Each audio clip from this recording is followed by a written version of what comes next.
Hey guys, I'm already wrapped up and inside, for the evening. There's one thing I need to clarify. Every single time in this video, whenever I refer to frost, I meant to say gel. There's moisture that gets in your fuel tank from whatever reason, condensation, or possibly even a little bit from the fuel tanks, where you get your fuel. It does kind of accumulate inside your sediment bowl and on the surface of your filter in the form of frost or a thin glaze of ice. But I think what the majority of the problem that I'm experiencing, like the fuel line froze up. Well, actually what happened is it gelled up. You got to remember, diesel fuel begins gelling at about 5 degrees Fahrenheit above zero. That's why you always have to add your diesel additive to keep it from coagulating or gelling. Try as I might, every time I said the word frost, I just was stumbling and couldn't find the word gel for whatever reason, even though I called the additive anti-gel or anti-coagulant. So every time you hear that word frost, it's the gel. You have to think of it not being able to move because it's trying to move a soft jello through your fuel system. Hey, good morning everyone, it's TractorMan44 here. Hey, we got a little bit of snow. There's about 6 inches, 7 inches maybe in the highest spot. I'm out here just fired up the little Kubota, the B3030, just to kind of dig out a way down to where I can work on the old road grader to get that Allis Chalmers Speed Patrol fired up. And lo and behold, even though I keep anti-gel or anti-coagulant additive in the diesel fuel, it's being, I think, minus 1 degree Fahrenheit this morning, which is a little bit chilly. It fired up, of course, right away, a little sluggishly, but then it went ahead and stopped running. It froze up the filter, so I had to deal with that. I got it fired up again, got it running smoothed out, and got about 10 or 12, 15 minutes run time on it, just good enough to get right out in the middle of my driveway here. You can see right behind me, my fuel filter froze up for a second time.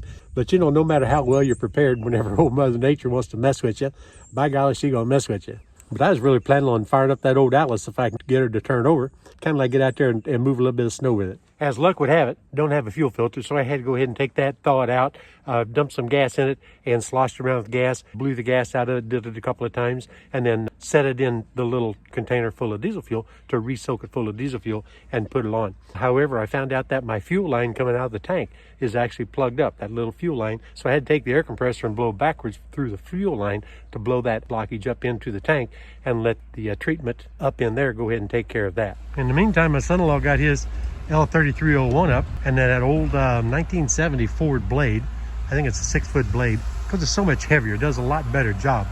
And he's going ahead and he's scratching out all the way to the main drive. And we got roughly a half a mile from the neighbor lady all the way in the back, all the way out to the roadway. So he's going ahead and take care of that while I'm still trying to get down to the old Allis Chalmers. He doesn't have chains on that, but he's in 4-wheel drive and doing good. Yeah. He's giving me the thumbs up.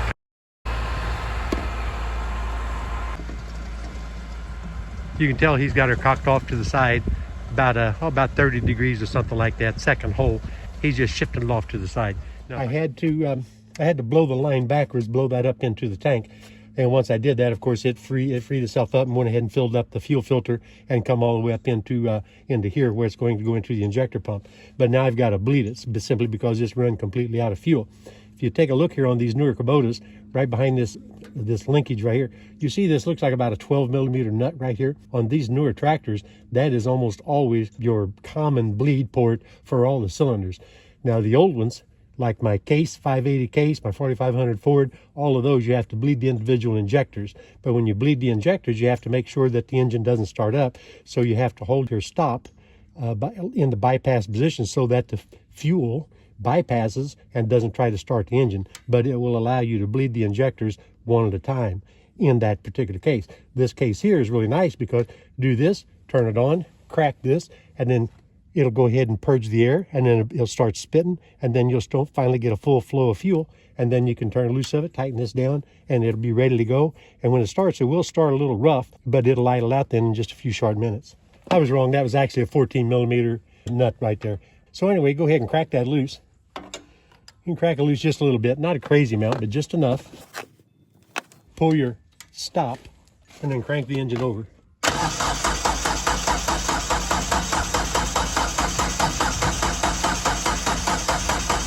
There, you can see it starting to flow. Okay, she should be fairly close right there. Go ahead and pull this down. Snug, but not crazy tight, and it should fire right up.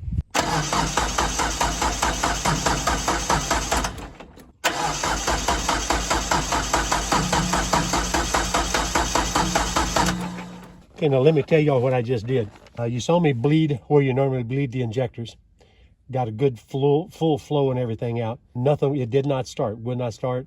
It failed to even hit a lick. I pulled this loose, tried to bleed right there. Nothing would come through the injector pump itself. Okay, so I thought, well, what the heck? Went up top, I bled the very tops of the injectors as they go into the cylinders. Again, not anything was coming through up there, but I've got full flow right here to bleed port. I have never had this happen before, but you got to remember it is -1 degrees Fahrenheit this morning. So it is just a little bit on the chilly side. But what I'm thinking, I've never had this happen, but I'm thinking there is a buildup inside the actual injector pumps. The motor didn't run long enough to generate enough heat to self-sustain that little bit of frosting that would happen as that fuel would actually come through the injector pump itself. I went down the shed and I got my big heat gun. I say big, it's a 5,000 water. And what we're going to do is we're just going to warm that journal area. Got to be careful. This is a rubber hose here. This is a rubber hose here. 5,000 watts, so it'll set these gloves on fire. And yeah, look at there, I'm wearing gloves. Actually, they're in my way.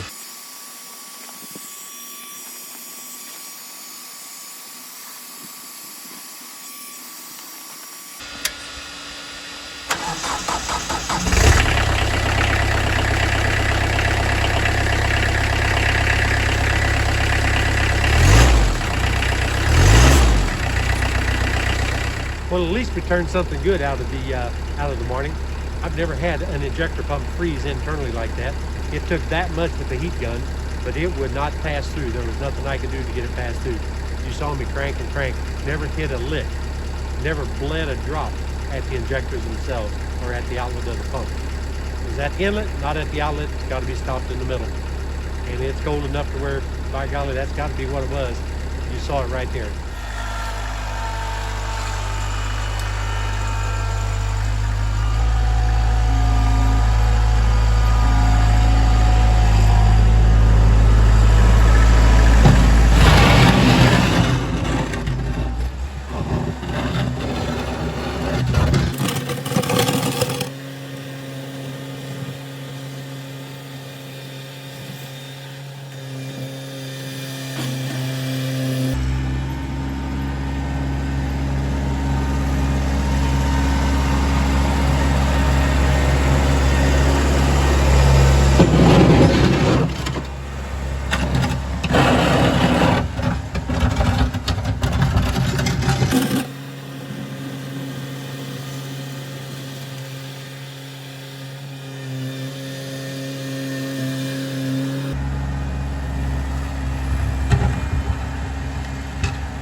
Like I say, he's got it all the way out to the road. So yeah, it's looking good. Oh yeah, got a side note. One more thing, two things actually. Like I tell GP all the time, I always get caught in my pants down in the wintertime and don't have the all four chains on the tractor. Today's no exception. My chains are over there buried in, 6-7 inches of snow or whatever. I ain't gonna dig them out. Ain't no big deal for what little bit I'm doing. So yeah, got caught in my pants down again. Changed the lane over there. I need them today, ain't got them. And these blasted gloves. I don't know how people work with these doggone gloves. It's about to drive me crazy. Oh well, this is Trackman 44 and I'm out of here. Well, because the point of the video was going to be using the old Allis Chalmers Road Patrol, thought I may as well just show you where she's at. He's sitting down here waiting to go to work. Just ain't gonna do it today. Doggone, it's very disappointing to me, but we got gravel coming in the spring. The son-in-law, he's got way too much of it done already, so it'd be really difficult to do what I got to do to get this thing up and going, just to push that little bit out of the way. So until next time, or in the spring when we get to gravel, it's just gonna sit here and rest. So you know what? Sorry to be disappointing, but this is Trackman 44, and I'm out of here. Oh, by the way, I don't know how those Canadians love this snow, because I tell you what, we got about 6 or 7 inches of it. Man, that's way too much for me.